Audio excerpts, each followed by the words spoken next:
days at the stick. From who's got it better than us to brick by brick. It's always the 49ers way, from off-season to game day. Yeah, we talk back. It's the 49ers Cutback.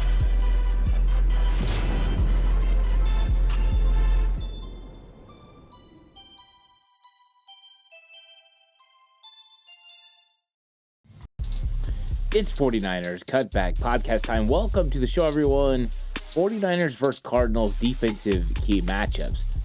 We're going to go into how the 49ers go about stopping a very, very good offense. When you look at the Arizona Cardinals talent, there's just so much talent all over the place, whether that's a wide receiver, at tight end, in the running back room, or at quarterback. You find a team that has different ways to beat you. And so going into a game planning session or trying to figure out how to stop the Arizona Cardinals is a very layered conversation, because how do you stop a team that has so many ways to beat you, right? It's kind of like when you looked at the 49ers offense in the past and they had Christian McCaffrey and George Kittle and Deebo Samuel and Brandon Ayuk. It's like, okay, at which level do we take each player away, right? Which is the most important? And I think with Arizona Cardinals, there's a similar way to look at it.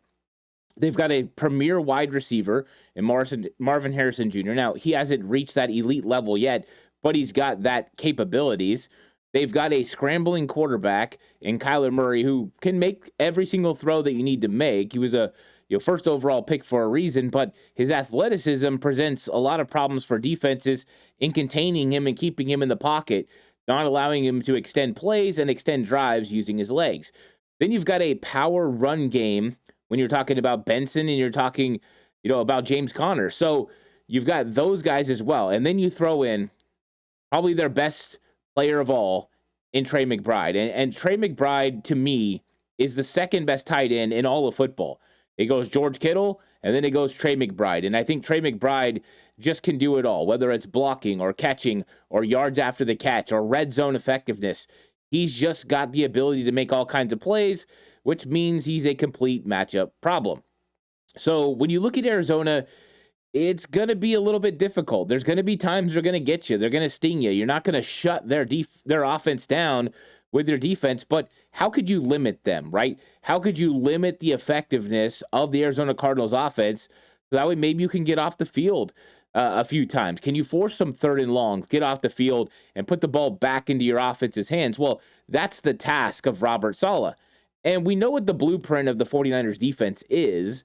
It is, hey, let's stop the run early, and then let's go get after the quarterback on third down, which is a great method to go by, right? It's a great blueprint to have. It works. Here's the thing, though. When you have a quarterback that can scramble, you can't just go wild after the quarterback on third down. So it changes your approach a little bit.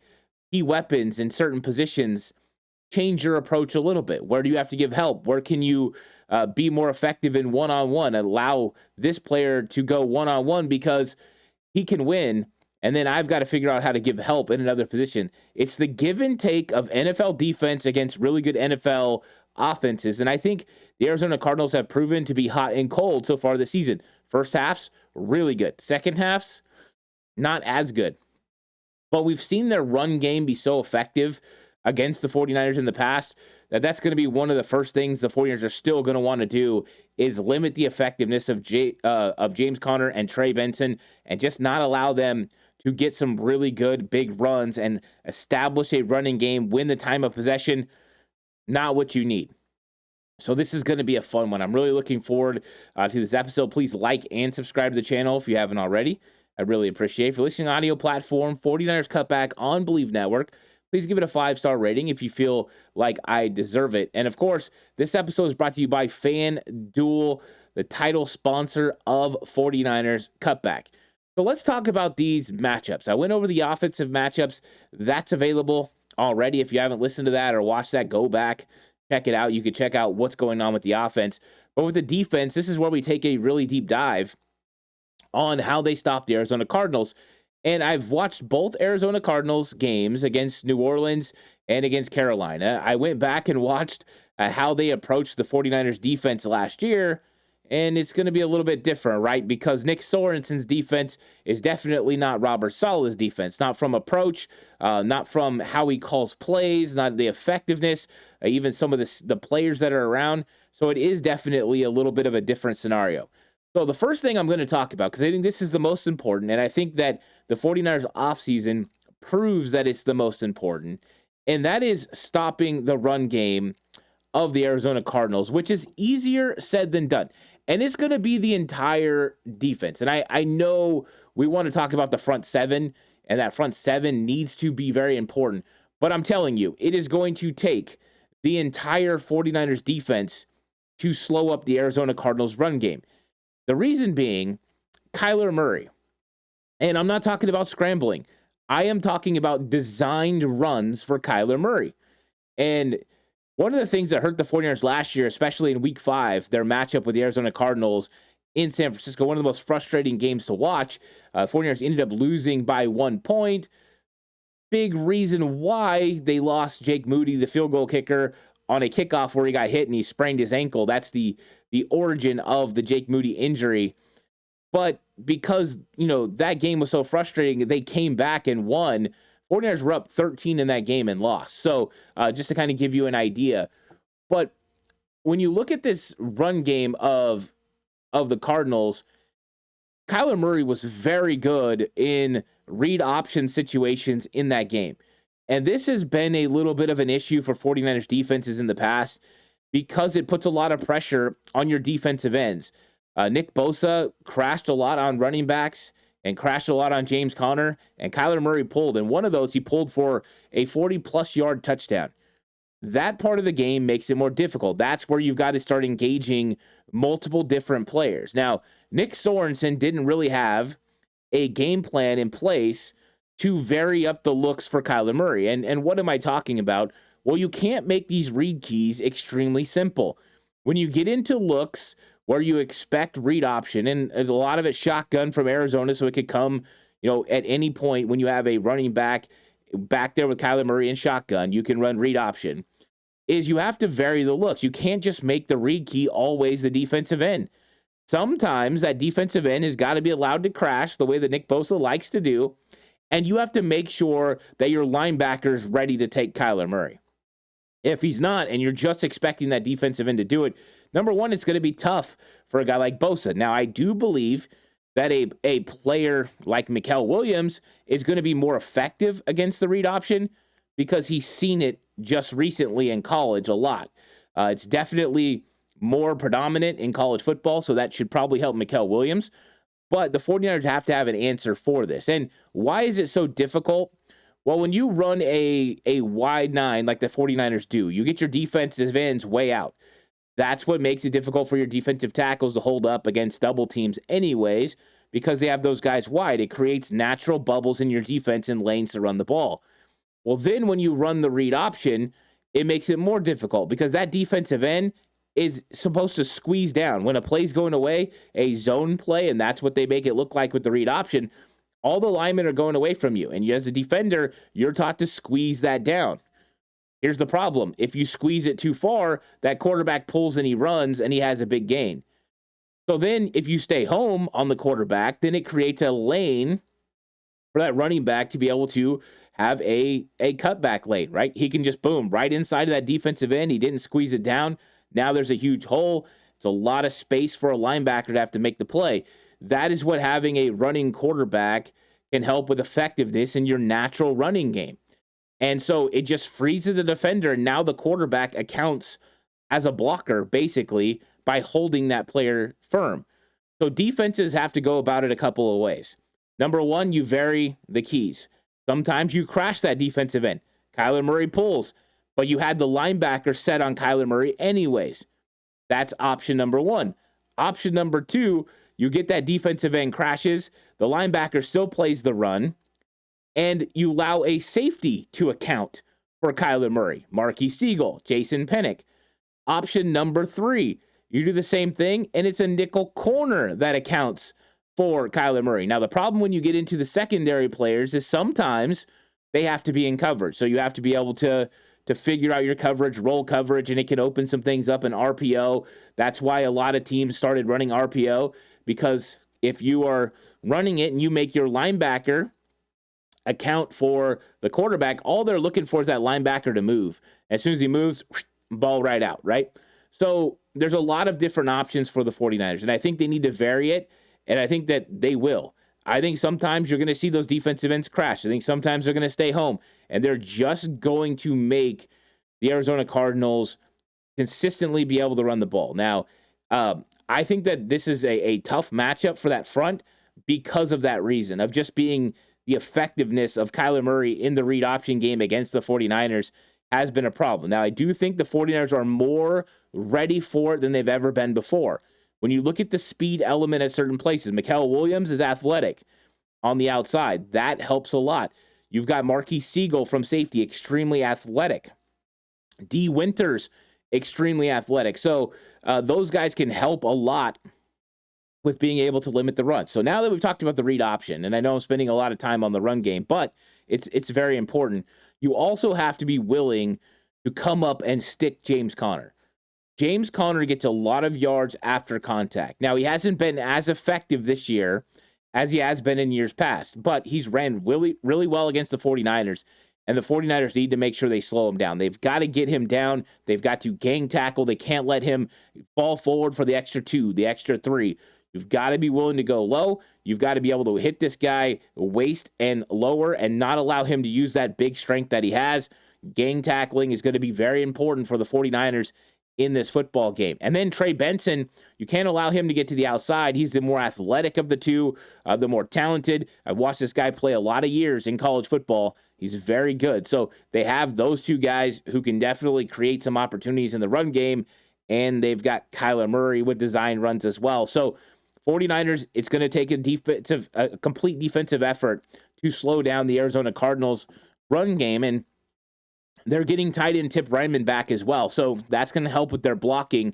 Him and Trey McBride, you'll probably see occasional 12 personnel looks for them as they go big and try to run on the 49ers, duo block at the point of attack, try to get some movement. Alfred Collins, DJ West, Jordan Elliott, Clea Davis, those guys are going to have to step up and really make some plays for this 49ers defense in the run game. Now, moving on from that, it's going to be about pressuring Kyler Murray, because if you've stopped the run on first 2 downs, now you've got to get after Kyler Murray. He's not as effective when he's under pressure. You look at his stats this year, he's been sacked 3 times, right? Or actually, it's 6 times now, but 3 times in each game, and he's thrown an interception while under pressure. So he's definitely not as effective when under pressure. The problem is, how do you put pressure on him and not allow him to escape and beat you with his legs? Well, the first thing you do is it's called rush lane integrity. And with rush lane integrity, you want to rush the quarterback, but you want to stay in your lane because you don't want to give him gaps to be able to escape through. You want the pocket to collapse on him. So that means guys like Mikael Williams and Yetur Gross-Matos, who are playing in the inside, they've got to make sure they get a push, but they can't allow themselves to get pushed left or right. They've got to get a steady push up the middle if they're going to be rushing in the NASCAR set. Then your guys that are rushing on the outside, Bryce Huff and Nick Bosa, they've got to get to Kyler Murray, but they can't rush too far upfield. And what do I mean by that? Well, they need to rush no further than Kyler Murray's back shoulder. So when he's planted, he's got that back arm back. Do not go farther than his back shoulder, or you're going to get pushed too far, and that's going to open a lane up. So it takes both. The defensive ends can't rush too deep, and the defensive tackles can't do 2 things. Number one, they can't lose their horizontal lanes, but they also can't stay at the line of scrimmage. They've got to move with the defensive ends. It's got to be a consistent movement to keep him in the pocket, not allow these openings. That's if you're going with the 4-man pressure. Now, depending on what the look is, right, or what you're looking at, if it's 3rd and 13, you can go with the 4-man pressure, and you can keep one of those, both of those linebackers or one of those linebackers with eyes on Kyler Murray, where they're in coverage, but they know, hey, I've got to watch Kyler Murray. Then there's another method that I think is going to be used a lot by Robert Saleh. We've seen him use it a lot against Russell Wilson, and it was very effective. Russell Wilson's got to be one of the best escape artists in the history of the NFL when it comes to just getting out of the pocket. It wasn't like he was the most tremendous scrambler right now, like a Fran Tarkenton or a Randall Cunningham or one of these guys that could be dynamic, breaking the pocket and running around. But he was so good about ducking and kind of getting out, especially against four-man pressures and finding these little creases where you lose rush lane integrity, that Robert Saleh started bringing a fifth defender. And he was always very strategic with where he brought him. And we've seen right now, Robert Saleh has been bringing Upton Stout, nickel corner off the edge, or Jason Pennick blitzing from safety. He'll send D. Winters or Fred Warner from the linebacker spot. We haven't seen a corner blitz from Bernardo Green or Deommodore Lenoir yet, but those can happen as well. But the reason that a five-man pressure makes sense is it clears up one of those lanes.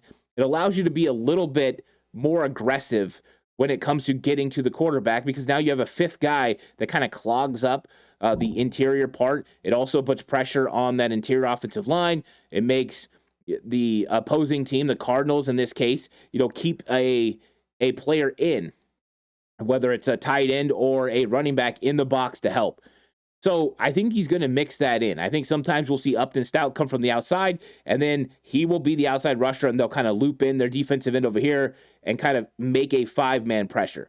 Sometimes it'll be one of those guys, those linebackers in the A-gaps. One of them will come up and clog the middle of the field on Kyler Murray and try to bring pressure there. And then sometimes I think it'll be a safety like Jason Pennick who will come off the outside or in a C-gap, which is between the tackle and tight end area, like right there. And I think that that's how he's going to go about it sometimes. Sometimes it'll be four-man pressure, and they're just going to have all eyes on Kyler Murray if he breaks contain. If it's a situation where he can bring five, he will. That's why it's so important for the 49ers to make the Cardinals face third and longs, because then you can bring a blitz, make Kyler Murray check it down quickly, and rally to make tackles, because he will get rid of the ball quickly. He doesn't want to take a sack, but it also keeps him within the pocket because of the rush lane integrity. So it's very important, and it's very, kind of strategic how he does it. He can't let Kyler know, where it's coming from, because then he can escape a different way. It's also very important for every defender to get to their lane and stay in their lane. But because you have a running quarterback, it doesn't mean you can't rush the passer aggressively. It just means you have to rush effectively in your area. And then Robert Saleh is kind of mix in some things to make it a little bit easier. And with that being said, your outside defensive ends can only rush as deep as his back shoulder. They also cannot get inside for any reason. If they jump inside on an inside pass rush and they don't have outside help from a blitzer or, as far as a corner, a safety, or linebacker, and he breaks contain, he's going to be dangerous. So it's going to be very important in this game for them to pressure Kyler Murray while also keeping rush lane integrity. That is going to be huge. Now, I'm going to talk about one of the biggest key matchups with one of the best players in 1 second, but I want to talk to you guys about FanDuel. If you were going to bet right now, the San Francisco 49ers are minus 2.5. They are a 2.5-point favorite over the visiting Arizona Cardinals. So this is an opportunity. It's under a field goal game. If you think the 49ers are going to win by a field goal or more, you could bet on the 49ers to do that. The over-under is 44.5. And so, we've seen that number somewhat increase as this week has went on. Some of that, I'm sure, because Brock Purdy had, been attending practices, but this line will probably move a little bit more. So if you want to bet with FanDuel. Now, I do want to mention this next matchup. I talked about Trey McBride earlier, and Trey McBride is so effective at tight end because he can really do it all. He's a guy that doesn't have limitations on route tree. He doesn't have limitations on blocking or how you can get him the football. He can make plays, and he's got the ability to break tackles, get yards after the catch. He's really a good tight end. And we just seen the 49ers struggle a little bit with Juwan Johnson. It wasn't like a big struggle, but we seen him make some plays in that football game, whether that was, going deep down the sideline against Marquise Siegel for the big touchdown or a couple of conversions in space. He even had a back shoulder throw that would have been a completion, but he just plainly dropped the ball against Deommodore Lenoir. And Trey McBride is a much more talented player. He's faster, more athletic, can just do more. And so I think the matchup with Trey McBride is one of the most concerning matchups for the 49ers in this game. And normally I would say, hey, you can bracket coverage Trey McBride, get him with a couple of linebackers, get him with a linebacker and safety, just make it so you take him away. The problem is the Arizona Cardinals have weapons at wide receiver too, and I think it starts with Marvin Harrison Jr. Now, I do believe that the 49ers cornerbacks are built to match up with the Arizona Cardinals corners better than they were the New Orleans Saints. New Orleans Saints were all quick guys who get in and out of their breaks, who are really fluid route runners. With the Arizona Cardinals, they're a little bit more big, a little bit more choppy with how they get in and out of their breaks. It's still good route running, but not quite as good and not as smooth as New Orleans. So Bernardo Green, Deommodore has been playing really good this season, and Upton Stout, they're kind of up to the task. I would say Upton Stout and his size is probably the biggest concern against some of these, wide receivers that can play in the slot. And so I think that that's a concern against like a Michael Wilson, right? I think that would be something, or a Zay Jones. So we'll see how that plays out. But you've got to figure out a way to slow down Trey McBride. And last week, it was a big task for Marquis Siegel and for Jason Pennick. And Pennick didn't really have much problems with Johnson, as he had problems with lining up in the red zone against wide receivers. That was his problem in the game.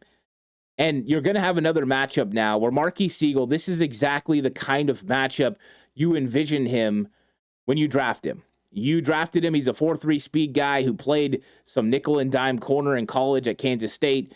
And you want him to be able to match up on these tight ends. Week 1, it went really well.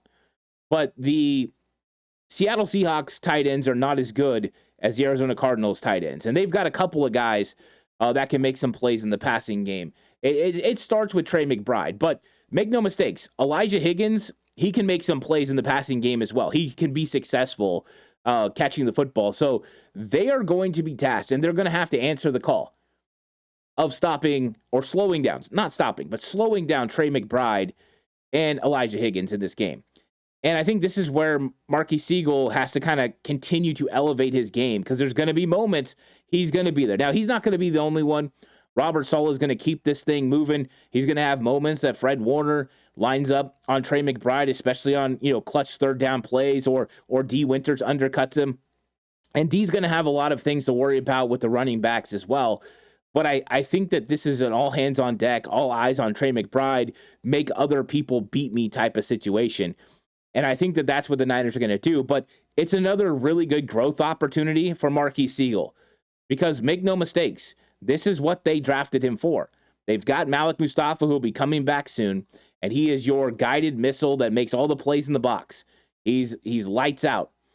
And then Siegel is a great tackler who can cover in space, and he's still developing that part. He's learning concepts. So this is going to be interesting. And one of the things that you can be the most effective with Trey McBride in is just stay tight. If you're in zone coverage and you see him, going to make a catch, make the tackle right there. Don't let him get going. Just continue to tackle in front of the sticks. That's what they have to do. So I'm really interested in this matchup of Marquis Siegel and Jason Pennick slowing down Trey McBride, because McBride is a legit threat to any defense, and let alone the 49ers. And I think how they handle McBride is going to be interesting. Can it be Upton Stout sometimes? I think it could. So it's completely different week to week for the 49ers on how and who they are going against. But this is one of the ones I'm really watching in this game. If the 49ers can find a way to slow down Trey McBride and slow down the running game, I think they have a really good shot to slow down the Arizona Cardinals offense. I don't think the Cardinals can consistently go through the wide receivers against this 49ers cornerback room and have great success. I think they could have some success, but not great success where it could carry them through the entire game. Now, that's why I also want to talk about Upton Stout versus big body receivers, because we haven't really saw it, right? In week 1, it was Jackson Smith and Jigba who gave him problems with the way he runs routes. That was the main one, Cooper Kupp sometimes, but those guys are not big. Those guys are not physical. It's a different type of wide receiver Upton Stout went against. Then you go to New Orleans. It's the same sort of thing. He's matched up against Brandon Cooks or Chris Olave or Rashid Shaheed. And so you're not getting these big physical wide receivers. Well, guess what? Big and physical is coming Upton Stout's way. because you've got Marvin Harrison that plays on the outside. I don't think there'll be very many times he lines up against Upton Stout. But Zay Jones, yes, he's going to line up against him. Michael Wilson, yeah, he's going to line up against him. And these are big-bodied, physical wide receivers. We've seen De'Amar Lenore answer the task. He can handle it. He was good against DK Metcalf. He was good against big-body receivers. He's been good so far this season. Renardo Green was excellent against DK Metcalf last season. He was very effective. So he can handle big physical. I'm not worried about Renardo in this game. I think last week was a tougher matchup for Renardo Green than this week. So those guys are going to be fine. But we haven't seen Upton Stout do it. Now, I can say this about Upton Stout. The dude's a dog. He's going to go out there. He's going to play physical. He's going to compete. But he is going to give up height. He is going to give up weight. He is going to give up length. And so this is going to be a real test to see what he can do. There's one thing I know. He's not going to get outran.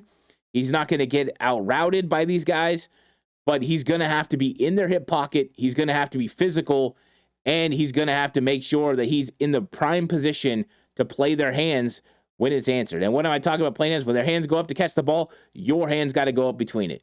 He's just got to be in their hip pocket all game long.